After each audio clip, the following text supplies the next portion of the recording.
ಸರ್ಕಾರದ ಎಡವಟ್ಟಿನಿಂದ 30,000 ವಿದ್ಯಾರ್ಥಿಗಳು ಪರದಾಟವನ್ನೇ ನಡೆಸಬೇಕಾದಂತ ಪರಿಸ್ಥಿತಿ ನಿರ್ಮಾಣವಾಗಿದೆ. ಅತಂತ್ರ ಸ್ಥಿತಿಯಲ್ಲಿದ್ದಾರೆ 30,000 ವಿದ್ಯಾರ್ಥಿಗಳು. 1ರಿಂದ 7ನೇ ತರಗತಿವರೆಗಿನ ಆಂಗ್ಲ ಮಾಧ್ಯಮ ಕಲಿಕೆ ಶಾಲೆಗಳಿದೆ. ಈ ಸರ್ಕಾರಿ ಶಾಲೆಗಳಲ್ಲಿ ಆಂಗ್ಲ ಮಾಧ್ಯಮದ ಕಲಿಕೆ ಕೂಡ ಇದೆ. ಆದರೆ ಪ್ರೌಢ ಹಂತದಲ್ಲಿ ಆಂಗ್ಲ ಮಾಧ್ಯಮ ಶಾಲೆಗಳಿಲ್ಲದೆ ವಿದ್ಯಾರ್ಥಿಗಳು ಪರದಾಟವನ್ನೇ ನಡೆಸ್ತಾ ಇದ್ದಾರೆ. ಕೇಳೋಣ ಅಂದ್ರೆ ಶಿಕ್ಷಣ ಸಚಿವ ಯಾರು ಅಂತಾನೆ ಗೊತ್ತಿಲ್ಲ. ಶಿಕ್ಷಣ ಸಚಿವರೇ ಇಲ್ಲದೆ ವಿದ್ಯಾರ್ಥಿಗಳು ಹಾಗೂ ಪೋಷಕರು ಪರದಾಟವನ್ನ ನಡೆಸ್ತಾ ಇದ್ದಾರೆ. ಖಾಸಗಿ ಶಾಲೆಗೆ ಸೇರಬೇಕಾದಂತಹ ಸ್ಥಿತಿಯಲ್ಲಿ ವಿದ್ಯಾರ್ಥಿಗಳಿದ್ದಾರೆ. 2018-19ರಲ್ಲಿ ಸರ್ಕಾರಿ ಶಾಲೆಗಳಲ್ಲಿ ಆಂಗ್ಲ ಮಾಧ್ಯಮಗಳ ಆರಂಭ ಆಯಿತು. 1ರಿಂದ 7ನೇ ತರಗತಿವರೆಗೆ ಆಂಗ್ಲ ಮಾಧ್ಯಮವನ್ನ ಸರ್ಕಾರ ಆರಂಭಿಸಿತು. ರಾಜ್ಯದಾದ್ಯಂತ 1,001 ಶಾಲೆಗಳಲ್ಲಿ ಆಂಗ್ಲ ಮಾಧ್ಯಮ ಪ್ರಾರಂಭ ಆಯಿತು. 1,001 ಶಾಲೆಗಳಲ್ಲಿ 30,000 ವಿದ್ಯಾರ್ಥಿಗಳು ಕಲಿತಿದ್ರು. ಆದ್ರೀಗ ಅವರ ಜೀವನವೇ ಅತಂತ್ರವಾಗಿದೆ. ಎಲ್ಲೆಲ್ಲಿ ಹೈಸ್ಕೂಲ್ಗಳಿದೆ ಅಲ್ಲಿ 8ನೇ ತರಗತಿಗೆ ಒಂದು ಸೆಕ್ಷನ್ ಇಂಗ್ಲೀಷ್ ಮೀಡಿಯಂ ಪರ್ಮಿಷನನ್ನು ಇವ್ರು ಕೊಡಬೇಕು ರಾಜ್ಯ ಸರ್ಕಾರ. ಯಾಕೆಂತಂದರೆ ಇಂಗ್ಲೀಷ್ ಮೀಡಿಯಮ್ಮಲ್ಲಿ ಮಕ್ಕಳು ಕಲಿಯೋ ಮುಖಾಂತರ ನಾವು ಖಾಸಗಿ ಶಾಲೆಗಳಿಗೆ ಸಡ್ಡೊಡಿಬೋದು ಅನ್ನೋ ಕಲ್ಪನೆಯೊಂದಿಗೆ ಏನು ಹಿಂದೆ ಕುಮಾರಸ್ವಾಮಿಯವ್ರ ಸರ್ಕಾರ ಶುರು ಮಾಡಿತ್ತು. ಈಗ ಅದು ಒಂದು ಎಂಡಿಗೆ ಬಂದಿದೆ. ಈಗ ಈ ಸರ್ಕಾರ ಅವ್ರನ್ನ ಮುಂದುವರಿಸಬೇಕಾದ್ರೆ 8, 9, 10ಕ್ಕೆ ಒಂದೊಂದು ಸೆಕ್ಷನನ್ನು ಅವರು ಈ ವರ್ಷ 8ನೇ ತರಗತಿಗೆ, ಮುಂದಿನ ವರ್ಷ ಆಚೆ ವರ್ಷ ಹಿಂಗೆ ಅವರು ಸೆಕ್ಷನ್ಗಳನ್ನು ಇಂಗ್ಲೀಷ್ ಸೆಕ್ಷನ್ಗಳನ್ನು ಓಪನ್ ಮಾಡಿ ಈ ಮಕ್ಕಳಿಗೆ ಯಾವುದೇ ಅನ್ಯಾಯ ಆಗದಂಗೆ ಅವರು ವ್ಯವಸ್ಥೆ ಮಾಡಿಕೊಡ್ಬೇಕು. ಒಂದು ಸರ್ಕಾರ ಎಲ್ಲೆಲ್ಲಿ ನಮ್ಮ 1 to 7th ಮಾತ್ರ ಶಾಲೆಗಳಿದ್ದು ಅಲ್ಲಿ ಇಂಗ್ಲೀಷ್ ಮೀಡಿಯಮ್ ಅಥವಾ ಬೈಲಿಂಗ್ವಲ್ ನಾವು ಲಾಸ್ಟ್ ಇಯರಿಂದ ಶುರು ಮಾಡಿರ್ತಕ್ಕಂಥ ಶಾಲೆಗಳಿದ್ದರೆ ಅಲ್ಲಿರುವ ಮಕ್ಕಳಿಗೆ ನಾವು ಸಾಕಷ್ಟು ಜಿಲ್ಲೆಗಳಿಂದ ನಮಗೆ ಪ್ರಸ್ತಾವನೆ ಬಂದಿತ್ತು.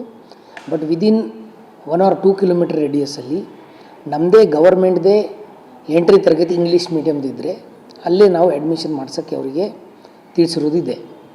ಆದರೆ ಎಲ್ಲಿ ವಿದಿನ್ 1 or 2 ಕಿಲೋಮೀಟರ್ಸ್ ರೇಡಿಯಸ್ಸು ನಮ್ಮ ಗವರ್ಮೆಂಟ್ದು 8ನೇ ತರಗತಿ ಇಂಗ್ಲೀಷ್ ಮೀಡಿಯಮ್ ಇಲ್ಲ ಅಂಥದ್ದು ಕಡೆ ಅದೇ ಶಾಲೆಯಲ್ಲಿ 8ನೇ ತರಗತಿ ಅಪ್ಗ್ರೇಡ್ ಮಾಡಿ ಕೊಡೋದ್ರ ಬಗ್ಗೆ ಈಗ ಇನ್ಫಾರ್ಮೇಷನ್ ಆಲ್ರೆಡಿ ಕಲೆಕ್ಟ್ ಆಗಿದೆ. ನಾವು ಇವತ್ತು ಸರ್ಕಾರಕ್ಕೆ ಪ್ರಸ್ತಾವನೆ ಕಳಿಸ್ಲಿದ್ದೀವಿ. ಅದರ ಪ್ರಕಾರ ವಿದಿನ್ ನೆಕ್ಸ್ಟ್ ಈ ಬಗ್ಗೆ ಇನ್ನಷ್ಟು ಡೀಟೇಲ್ಸ್ ಅನ್ನು ಪಡ್ಕೊಳ್ಳೋಣ. ನೇರ ಸಂಪರ್ಕದಲ್ಲಿ ವಿನಯ್ ಇದ್ದಾರೆ. ವಿನಯ್, ಸರ್ಕಾರ ಶಿಕ್ಷಣಗಳನ್ನ ಉನ್ನತೀಕರಣ ಮಾಡ್ತೀನಿ ಅಂತ ಏನೋ ಒಂದು ನಿರ್ಧಾರಗಳನ್ನ ತೆಗೆದುಕೊಳ್ಳುತ್ತೆ.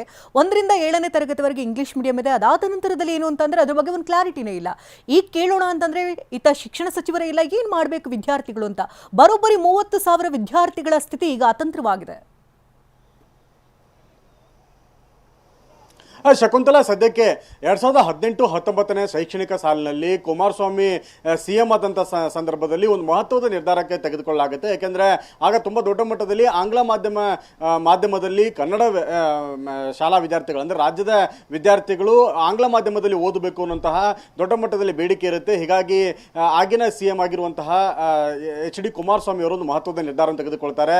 ನಮ್ಮ ಸರ್ಕಾರಿ ಶಾಲೆಯಲ್ಲಿ ಓದುವಂಥ ಮಕ್ಕಳು ಕೂಡ ಒಂದು ಆಂಗ್ಲ ಮಾಧ್ಯಮದ ಶಿಕ್ಷಣವನ್ನು ಪಡೆದುಕೊಳ್ಳಿ ಅನ್ನೋ ಕಾರಣಕ್ಕಾಗಿ 1000ಕ್ಕೂ ಹೆಚ್ಚು ಶಾಲೆಗಳನ್ನು, ಬೆಂಗಳೂರು ಸೇರಿದಂತೆ ರಾಜ್ಯಾದ್ಯಂತ ಈ ಒಂದು 1000 ಶಾಲೆಗಳನ್ನು ಆಂಗ್ಲ ಮಾಧ್ಯಮದ ಶಾಲೆಗಳನ್ನು ಓಪನ್ ಮಾಡ್ತಾರೆ. 2018 ಮತ್ತು 19ನೇ ಶೈಕ್ಷಣಿಕ ಸಾಲಿನಲ್ಲಿ ಆರಂಭವಾದಂತಹ 1001 ಶಾಲೆಗಳಲ್ಲಿ 1ನೇ ತರಗತಿಯ ಅಡ್ಮಿಷನ್ ಅನ್ನು ಪಡೆದುಕೊಂಡಂತಹ ವಿದ್ಯಾರ್ಥಿಗಳು ಈಗ 2026 ಮತ್ತು 27ನೇ ಶೈಕ್ಷಣಿಕ ಸಾಲಿನಲ್ಲಿ 7ನೇ ತರಗತಿಯನ್ನ ಕಂಪ್ಲೀಟ್ ಮಾಡಿದ್ದಾರೆ. 8ನೇ ತರಗತಿಗಾಗಿ ಕಾಯ್ತಾ ಇದ್ದಾರೆ.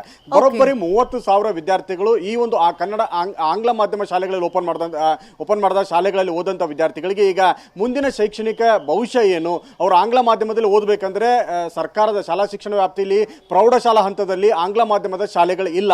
ಹೀಗಾಗಿ ಅವರು ಅನಿವಾರ್ಯವಾಗಿ ಯಾವ ಖಾಸಗಿ ಶಾಲೆಗಳಲ್ಲಿ ನಾವು ಶಿಕ್ಷಣವನ್ನು ಪಡಿಬೇಕಾ ಅಥವಾ ಸರ್ಕಾರ ಏನಾದರೂ ನಮಗೊಂದು ಅವಕಾಶವನ್ನು ಮಾಡಿ ಅಪ್ಗ್ರೇಡ್ ಮಾಡಿಕೊಡುತ್ತಾ ಅಥವಾ ಪರ್ಯಾಯ ಕ್ರಮಗಳನ್ನೇನು ತೆಗೆದುಕೊಳ್ಳುತ್ತಾ ಅನ್ನೋಂಥ ಗೊಂದಲ ಸಾಕಷ್ಟು ಪೋಷಕರಿಗಿದೆ. ಹೀಗಾಗಿ ಕಳೆದ ಕೆಲ ದಿನಗಳಿಂದಲೂ ಕೂಡ ಶೈಕ್ಷಣಿಕ ವರ್ಷ ಆರಂಭವಾಗಿ 15 ದಿವಸ ಕಳೆದರೂ ಕೂಡ ಅವರಿಗೆ ಒಂದು ಸ್ಪಷ್ಟ ನಿರ್ಧಾರ ಇಲ್ಲ. ಒಂದು ಕಡೆ ಶಿಕ್ಷಣ ಸಚಿವರು ಕೂಡ ಇನ್ನೂ ನೇಮಕ ಆಗಿಲ್ಲ. ಹೀಗಾಗಿ ದೊಡ್ಡ ಮಟ್ಟದಲ್ಲಿ ಆತಂಕ ಇದೆ. ಪ್ರಶ್ನೆ ಮಾಡೋದು ಯಾರಿಗೆ, ನಾವು ಕೇಳೋದು ಯಾರಿಗೆ? ಈಗ ನಾವು 30,000 ವಿದ್ಯಾರ್ಥಿಗಳು ರಾಜ್ಯದಲ್ಲಿ ಅತಂತ್ರ ಆಗಿದ್ದಾರೆ. ಸರ್ಕಾರಿ ಶಾಲಾ ಮಕ್ಕಳು ಈ ರೀತಿ ಅತಂತ್ರಕ್ಕೆ ಆಗಿರುವಂಥದ್ದು. ಒಂದೊಮ್ಮೆ ಪ್ರೈವೇಟ್ ಅಲ್ಲಿ ಈ ತರದೊಂದು ಗೊಂದಲ ಆಗಿದ್ರೆ ಸುಮ್ಮನಿರ್ತಿರ್ಲಿಲ್ಲ. ಸರ್ಕಾರ ಶಾಲಾ ಹಂತದಲ್ಲಿರುವಂತಹ ಮಕ್ಕಳು ಅಂದ್ರೆ ನಿರ್ಲಕ್ಷ್ಯ ಯಾಕೆ ಅನ್ನೋದು ಪೋಷಕರ ವಾದ ಆಗಿರುವಂಥದ್ದು. ಜೊತೆಗೆ ಮುಂದಿನ ಬದುಕನ್ನು ಕಟ್ಟಿಕೊಳ್ಳೋದಕ್ಕೆ 8, 9, 10 ಈ 3 ತರಗತಿಗಳು 4 ತರಗತಿಗಳನ್ನು ಕೂಡ ಆಂಗ್ಲ ಮಾಧ್ಯಮದಲ್ಲಿ ಶುರು ಮಾಡಲೇಬೇಕಾದಂತ ಅನಿವಾರ್ಯತೆ ಇದೆ. ಹೀಗಾಗಿ ಶಾಲಾ ಶಿಕ್ಷಣ ಇಲಾಖೆ ಕೂಡ ಈಗ ಒಂದು ಪ್ರಸ್ತಾವನೆಯನ್ನು ಸಲ್ಲಿಕೆ ಮಾಡಿದೆ ಸರ್ಕಾರಕ್ಕೆ. ಇಲಾಖೆ ನಿನ್ನೆ ಈ ಬಗ್ಗೆ ಸಮಗ್ರವಾದ ಮಾಹಿತಿಯನ್ನು ಪಡೆದುಕೊಂಡಿದೆ. ಏನು ಮಾಡಬಹುದು ಈ ವಿದ್ಯಾರ್ಥಿಗಳಿಗೆ, 30,000 ವಿದ್ಯಾರ್ಥಿಗಳಿಗೆ ಅನ್ನೋ ನಿಟ್ಟಿನಲ್ಲಿ ಒಂದು ಕ್ರಮಕ್ಕೆ ಮುಂದಾಗಿದೆ. ಹೀಗಾಗಿ ಸದ್ಯಕ್ಕೆ 2 ಆಪ್ಷನ್ಗಳನ್ನು ಓಪನ್ ಮಾಡಿರುವಂಥದ್ದು. ಒಂದು, ಯಾವ ಆಂಗ್ಲ ಮಾಧ್ಯಮದಲ್ಲಿ ಈಗ 1ರಿಂದ 7ನೇ ತರಗತಿ ಓದಿರುವಂತಹ ವಿದ್ಯಾರ್ಥಿಗಳಿಗೆ ತಮ್ಮ ವ್ಯಾಪ್ತಿಯಲ್ಲಿ, ಶಾಲಾ ವ್ಯಾಪ್ತಿಯಲ್ಲಿ 2 ಕಿಲೋಮೀಟರ್ ವ್ಯಾಪ್ತಿಯಲ್ಲಿ ಏನಾದರೂ ಶಾಲೆಗಳು ಆಂಗ್ಲ ಮಾಧ್ಯಮದ ಸರ್ಕಾರಿ ಶಾಲಾ ಇದ್ರೆ, ಪ್ರೌಢಶಾಲಾ ಇದ್ರೆ ಅಲ್ಲಿಗೆ ಅವರನ್ನ ದಾಖಲಾತಿ ಮಾಡುವಂಥದ್ದು. ಮತ್ತೊಂದು ಆಪ್ಷನ್ ಏನಂದ್ರೆ 2 ಕಿಲೋಮೀಟರ್ ಸರೌಂಡಿಂಗ್ ಅಲ್ಲಿ ಯಾವುದೇ ಆಂಗ್ಲ ಮಾಧ್ಯಮದ ಸರ್ಕಾರಿ ಪ್ರೌಢಶಾಲೆ ಇಲ್ಲದ ಪಕ್ಷದಲ್ಲಿ ಅಲ್ಲಿ ಈಗ ಹಾಲಿ ಇರುವಂತಹ 1ರಿಂದ 7ನೇ ತರಗತಿ ಆಂಗ್ಲ ಮಾಧ್ಯಮದ ಶಾಲೆಗಳು ಏನಿದಾವೆ ಅವುಗಳನ್ನೇ ಅಪ್ಗ್ರೇಡ್ ಮಾಡಿ 8, 9, 10ನೇ ತರಗತಿಯನ್ನು ಓಪನ್ ಮಾಡಿ ಆ ಮಕ್ಕಳಿಗೆ. ಧನ್ಯವಾದ ವಿನಯ್ ತಮ್ಮ ಡೀಟೇಲ್ಸ್ಗಾಗಿ.